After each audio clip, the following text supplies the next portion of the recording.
Great, it's Friday the 16th of December. We've travelled some 3 hours to get from Cambridge, which some of the people around here didn't even know where Cambridge was, which is quite interesting. Just shows what a different world this place is. We're actually in a place called Abergavenny, which is in Wales, southern Wales. Beautiful area. We're actually at the St Mary's Church, what it's called today.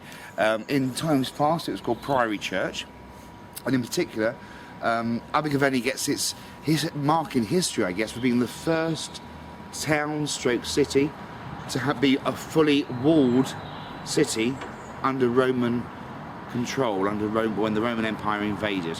So Abergavenny gets that for here, for its marking in history, I guess.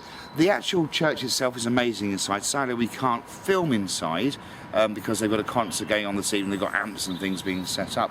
However, as you can probably tell from the scale of the building, it's often known as Wales's own Westminster Cathedral. And it's often marked by people as, oh, it's Wales's Cathedral of Westminster because of the size of it. It's an amazing church with great size. Inside, we can see many, many things that go back to history, and in particular, we're going to look at 1434 as a time. So after 1434, well, we're going to there, that's when my family were here actually, and that's Sir Edward Neville.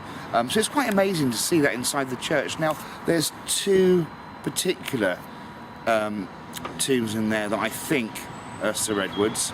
It's certainly in Latin, it read as such. No markings on there at all. I'm pretty much convinced that's his. Got a picture of that already. And also we've got some very interesting markings of earlier time, which I guess will be for his father, my 14th great-grandfather, Sir Charles Neville, which has got the intertwined fleur-de-lis in the form of a cross. So it's 4 points of a fleur-de-lis all blended into a Celtic cross format, which is quite interesting as well. So I'd say, yeah, the actual church is wonderful. It's got lots of history behind it, lots of energy, but peaceful energy. That's what I like about it here at Abergavenny. Great, we're in Pontypool, and it's going to be very noisy probably for most of you, but this is a wonderful, wonderful place. It's just the most amazing meal in the unicorn. It's got so much history here with the Knights Templar in particular. And bearing in mind, it's not that far from Abergavenny, where we visited today, and also St Cadoc's Church, which was amazing as well. Got some great pictures to go to. But here, this is where the energies, if you believe in that sort of thing, suddenly come to a wonderful harness, an embracement, and that is Hanbury Arms. Now, interesting enough, in 2012, Hanbury Arms articles were written in the Daily Mirror, and that's because the builders were in doing a lot of renovation work, and what those renovation work was doing was literally just to update the pub, as it were. The builders all put down their tools and walked out, never to return. For the story of the ghosts of Emily and a boy child, and that's what it was. So the second look down here.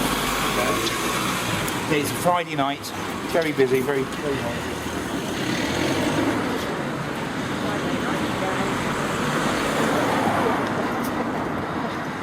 Now, interesting enough, the Hanbury Arms has just gone under new management, and it makes you wonder why.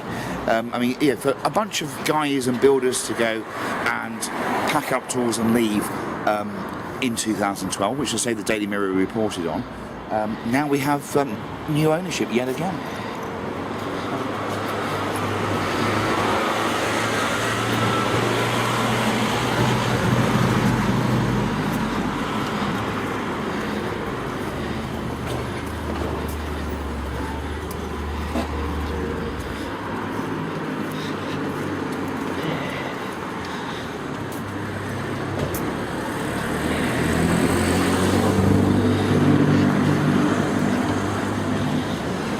Great, and as you can see, they've still got if you just want to pan around and see the Hanbury Arms, as it were, there.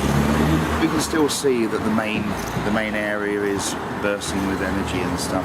When we went in there earlier on, sadly they're not doing food, so we didn't stay that long, but when we went in there earlier on, the sense of energy was absolutely amazing, absolutely amazing. But this is one place actually that was, if we go back, if anyone wants to check the history and go back to the main part of this road, it's not far from here where the Knights Templar had their banking system. Now, ironically, here we have the Knights Templar with their banking system here at Hanbury Arms down the road. And as we walk down there further, we will see shortly, whether we get that on film or not, we have a wonderful St James Hall, which is a Masonic hall. Not a coincidence, because the hall's been there for quite some years. And as we know, we shouldn't confuse Masons with Knights Templar. They're not one and the same. It's just the fact that the Masonic Knights Templar have that particular section. But it's interesting that it's all here, in such a wonderful place called Pontypool. Certainly worth a visit.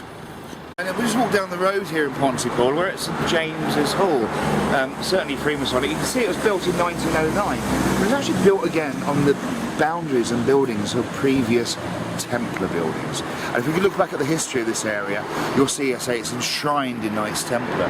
The actual main hall, I mean, you've got certain symbolisms on there. We can see the three pillars at the top there on the architrave. We've got the compass, the point of the pyramid.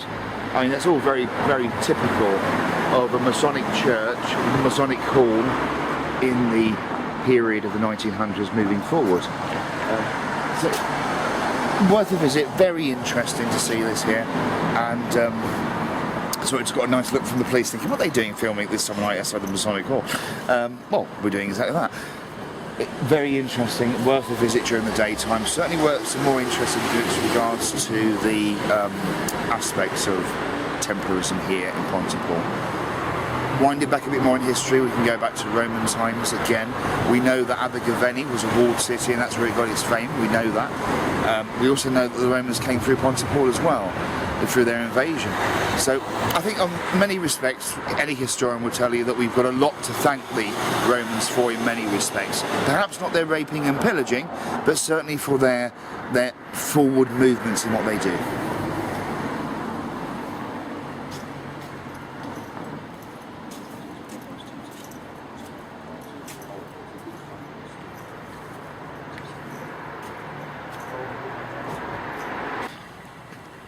Great, we're at Luan Cemetery now. Quite interesting enough, I drove here on autopilot without any sat-nav earlier on. I just said, oh, we won't bother with the sat-nav, didn't bother following that, left it to go on its own accord, and without my own recollection, as the team that's with me, I turned off from the road, which I do not remember doing, and actually arrived at the place that was number 4 on our list, the 4th visit of the night. Sadly, the gates are closed now. We were here earlier on when the gates were open still. And quite ironically, there was quite surreal, there was another car up there with 2 people up there as well that suddenly, actually, I don't remember them leaving, but they were there and then they weren't there. But this is one of the most important parts of the Templar quest, the Knights Templar quest in the area. This is Luan Mount, Sacred Mount, and up here is where many battles were, and where some are actually buried, but we're going back about 900 years now, to where there were certain members of the Templars fraternity that were here and performed various rites on this said mount, as it were. Now obviously it's changed over the years, you've got tarmac now, you've got roads, but this is where some of the main rites were occurred, and where some of the blessings happened as well. Now, let's just go up the hill and see what we can feel as we go up. It's certainly got a sense. Now, to me, it changes when we start to go up the hill. And I say, sadly, we can't get too much on. Say it's a Friday night. It's somewhere in the region, I think, of about 8 o'clock. Here with the gates are closed now.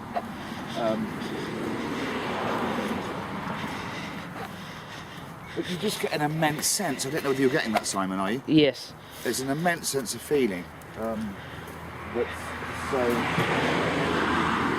good. I can certainly feel it. Now, my other colleague, my other team member, Janice, she said on film, or not off film, sorry, offline earlier on, when we came here by accident, which I do not recall driving to, I just drove here apparently, and say the team said I just turned off, which I don't remember doing. But when we were up there earlier on and looking over the landscape, my colleague said she just felt really tingly. Now I pretty much said, wow, you know, well that's interesting, and left it there. Almost poo-pooed it, as she said.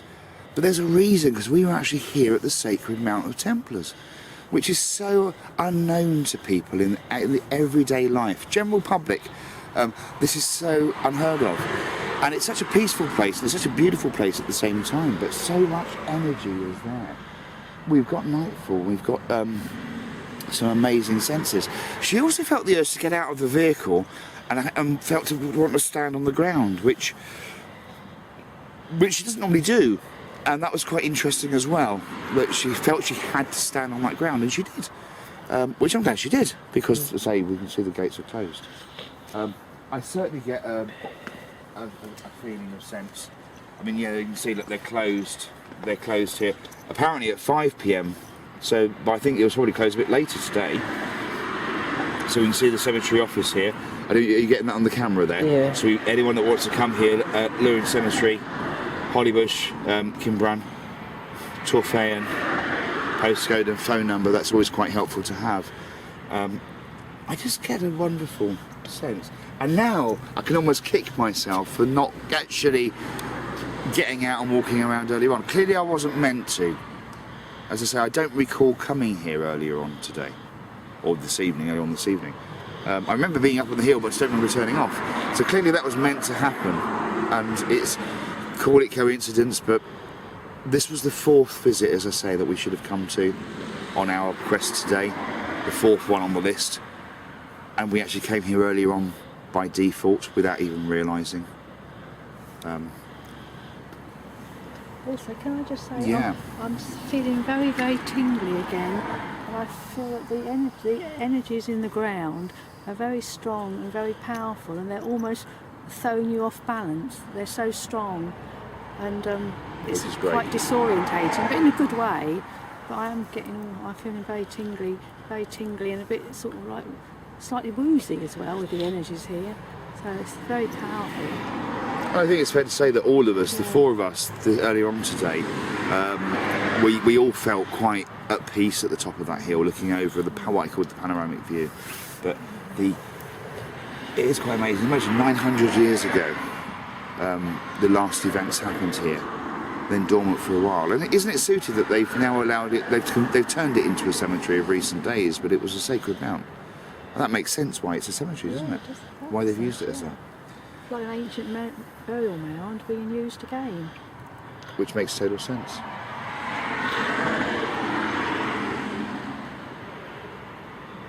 So, okay, we're going to go offline now. I personally have enjoyed this day thoroughly, as always, for any of our quest days. We've seen some beautiful places, we've spoken to some very interesting people along the way, and we've certainly had some very interesting experiences. But one thing I'll take away from today is that obviously we were meant to come here earlier to appreciate it before the gates closed, and we did.